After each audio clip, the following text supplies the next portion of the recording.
بسم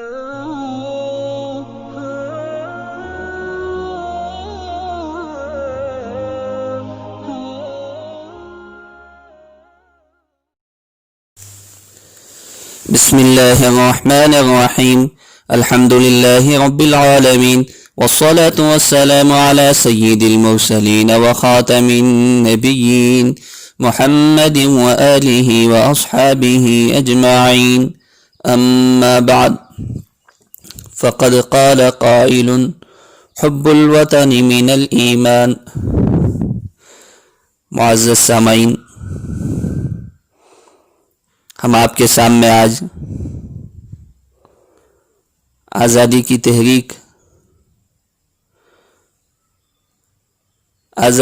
تحریک کے اصل محرک اور اصل بانی اور ان کی مختلف تحریکات کے سلسلے میں انشاءاللہ کچھ روشنی ڈالیں گے. معزز سامعین، یہ ہم کو معلوم ہونا چاہیے کہ آزادی کی تحریک جو ہے تقریباً 90 یا 100 سال قبل سے چل رہی ہے. 1857 میں برادران وطن غیر قوم اور مسلمان اور دیگر قوموں نے مل کر جو انگریز کے ساتھ لڑائی کی تھی، جس میں بظاہر ہندوستانیوں کو، بھارت واسیوں کو شکست کا سامنا کرنا پڑا، تو اس کے بعد سے مختلف طریقے سے یہ تدبیر اور یہ طریقہ اختیار کیا گیا کہ اب آزادی کی جد و جہد جاری رکھنا چاہیے. چنانچہ اسی پیش نظر تقریباً 10 سال بعد دارالعلوم دیوبند کا قیام عمل میں آیا، جو صرف تعلیم گاہ ہی نہیں بلکہ ملک کو آزادی دلانے والی تحریکوں کا مرجع اور منبع رہا. معزز سامعین، حضرت شیخ الہند کا نام اس میں بہت ہی قابل ذکر ہے، چونکہ حضرت شیخ الہند رحمۃ اللہ علیہ علم و عمل کی مسند سجانے اور اشاعت علوم نبوت کے میدان میں اپنا لوہا منوانے کے ساتھ ساتھ احوال زمانہ سے بھی کبھی غافل نہیں رہے، بلکہ انہوں نے دیوبند کی چٹائیوں پر بیٹھ کر پورے عالم کے حالات پر نظر رکھی. لوگوں کو یہ شبہ بھی نہیں ہو سکتا تھا کہ یہ زاہد فی دنیا سے بے رغبت انسان بزرگ، جس کی ظاہری زندگی مسجد اور مدرسے تک محدود ہے، وہ کہیں جا کر بین الاقوامی تحریک کی قیادت کر سکتا ہے. لیکن دنیا نے دیکھا حضرت کے کارنامے، حضرت کا اخلاص اور حضرت کی محنتوں نے ان تحریکات کو نصف عالم یعنی آدھی دنیا تک پہنچا دیا. چنانچہ حضرت کے شاگرد مولانا مناظر احسن گیلانی نے اپنے استاد حضرت شیخ الہند سے آپ کا سیاسی مسلک پوچھا، تو حضرت نے اطمینان اور سکون کی سانس لی. انہوں نے کہا کہ دیکھو، کیا آپ یہ سمجھتے ہو کہ دارالعلوم کا مقصد صرف تعلیم و تعلم، درس و تدریس ہے؟ ہرگز اس کا مقصد صرف تعلیم و تعلم نہیں ہے.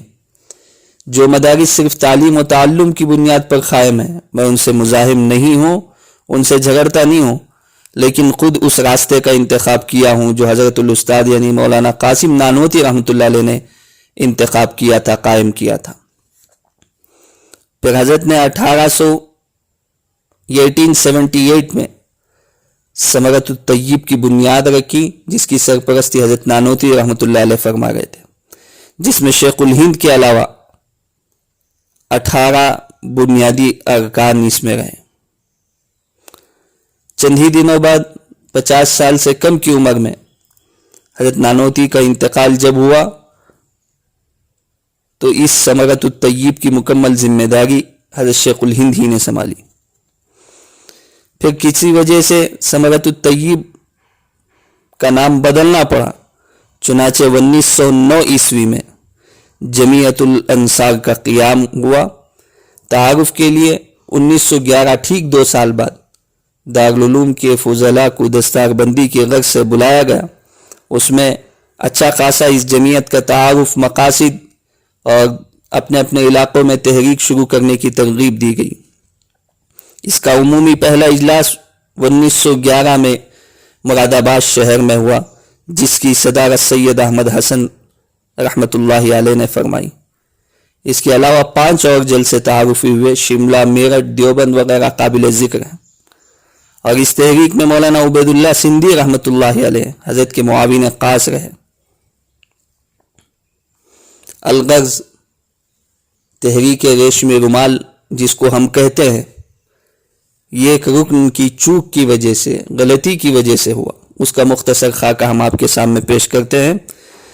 असल ये हुआ, शेखुल हिंद हिजाज में थे। मौलाना सिंधी ने हजरत शेखुल हिंद तक पूरे अहवाल की इत्तला देने के लिए शेखुल हिंद को ख़त लिखा, जिसमें आज़ादी के लश्कर और मौजूदा हुकूमत के अहवाल दर्ज थे। ये ख़त सिंध के मौलवी अब्दुल रहीम साहब को लिखा, जिसमें ख़त को मदीने पहुँचाने की हिदायत थी। तीसरा ख़त मौलाना मोहम्मद मियाँ अंसारी का हजरत शेखुल हिंद के नाम था। ये तीनों खुतूत रुमाल पर दर्ज थे, लिखे हुए थे, जिसको रेशमी रुमाल कहते हैं। 10 जुलाई 1916 को मौलाना उबैदुल्लाह सिंधी ने ये खुतूत तहरीक रेशमी रुमाल के ज़रिए अब्दुल हक नामी शख्स को हवाले किए। अगरचे वो तहरीक के मोतमद आदमी थे, मिंबर थे, पता नहीं क्या वजूहात हुई, उन्होंने वो ख़त अपने पुराने आका रब नवाज को दे दिया, और वह अंग्रेज का जासूस था, उसके पास काम करता था। और रब नवाज का लड़का शाहनवाज मुल्तान से भागकर काबुल में मुजाहिदीन से मिल गया, जिसकी वजह से रब नवाज अंग्रेज़ों के सामने मुश्तबा हो गया था। बदनामी के दाग को निकालने के लिए रब नवाज ने वो खुतूत अब्दुल हक से लेकर मुल्तान डिवीज़न कमिश्नर को दे दिए। उसके बाद जो हंगामा बपा होना था, जो हल्ला होना था, पूरी बरतानिया तक इसका चर्चा हुआ और शेखुल हिंद निगाह में आ गए और उनके पूरे अफराद निगाह में आ गए। लेकिन उसके बाद भी बराबर हजरत ने माल्टा की खैर बर्दाश्त की, उसके बाद भी ये सिलसिला जारी रखा। उसी का नतीजा है कि आज हम सुकून से हिंदुस्तान में बिलखुसूस ज़िंदगी गुजार रहे हैं। अल्लाह ताला से दुआ है अल्लाह ताला हज़रत के दरजात को और इसी तरह जुमला मुजाहिदीन आज़ादी के दरजात को बुलंद फरमाए। आमीन व आखिर दावाना अनिल हम्दुलिल्लाहि रब्बिल आलमीन।